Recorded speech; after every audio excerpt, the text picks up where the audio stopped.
it's good to come here and have both cars, giving the best answer possible by having a very good start. And yeah, would the run down to turn 1 be a bit longer, then I maybe would have tried to stay on the inside, but like that there was no point, as it simply was not enough of an advantage. But it's good to be on the dirty side and still get a better start than the guy from pole. Tonight at Singapore, both of us got away pretty well, and that is important, for the first sector of the race, that you get a reasonable chance to make some decisions from that point. So, it was testament to the team. They've done quite a bit of work in the last few weeks, and that's the strength of a team in realising a few weaknesses here and there, and Red Bull have done that. So hopefully we can continue in that vein, and even maybe go a step even a bit further and find some other improvements.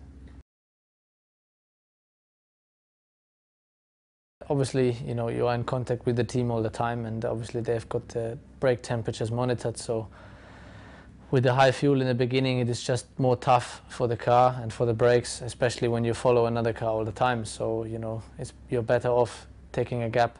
Would we have been in the lead, obviously it would have been no problem, but like that, following another car around the track, it's not ideal. So we backed off in order to save the brakes and just, make sure that we finish the race.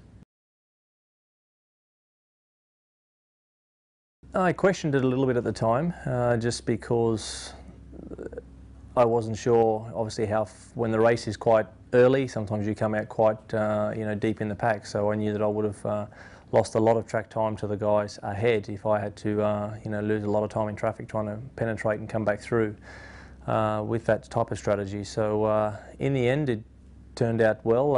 It's very easy to struggle in terms of the overtaking. If it doesn't work out, then that strategy is very exposed, and you become very weak with that. So I was managed to get myself in free air. Well, to a point. I got Rubens, and his pace wasn't too bad. It was still holding me up a bit, but well, quite a bit. But it was still enough for me to keep in contact with the two McLarens. Yeah, I was very concerned after I made the contact with Lewis, because we know it's very much rolling the dice that you can have some problems with these cars if you make contact. And I did have a very big vibration finishing the Grand Prix. We know why. We found what was wrong. Obviously, finishing the last part of the Grand Prix, but the car stayed together, and we got the points that we needed to get. It is. It's a very long race, so that's the first thing. Where the exposure to the heat and humidity is something which we have to prepare for. Clearly, we're all in reasonable shape, the drivers these days. So it was a tough race, but it was actually a bit easier than I thought. But you always go in, thinking it's going to be, pretty brutal. But in the end, I was well prepared and turned out well. Yeah, Singapore is one of the toughest circuits, simply because it's a street circuit. There are lots of bumps. It's a very long race, 5-kilometer track, relatively low in terms of speed, but no time really to breathe and to have a rest. So therefore it's difficult. Plus the humidity, the temperature, racing at night. So you have to stay focused all throughout the race, and you sweat a lot, you lose a lot of water. So it's one of the toughest races, if not the toughest. Oh, the momentum is at the moment with Ferrari, because obviously they've had a couple of victories on the bounce, but the point situation is still very much open. It's nice that I've got a little bit of a buffer, not a big one, but a bit of a buffer, and that's something which I'd certainly rather have than not.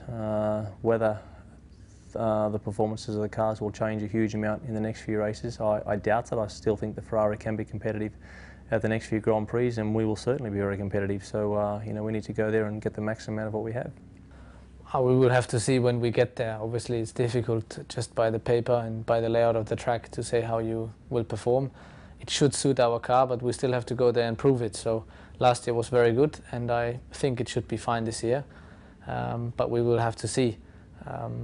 All in all, I think we have a very competitive car this year, no matter the type of circuit, so we can be confident. Ferrari have definitely made a step forward in the last couple of races, so they will be strong there as well. And then don't forget McLaren. So I think the situation in the championship has improved for some people, but overall has not changed. You still have a lot of drivers fighting for the title, and being very close to each other. In the end, it's only one race. They are apart from each other, so it's tight, and a lot of things can still happen. We need to make sure that we get the best out of ourselves, and then we see.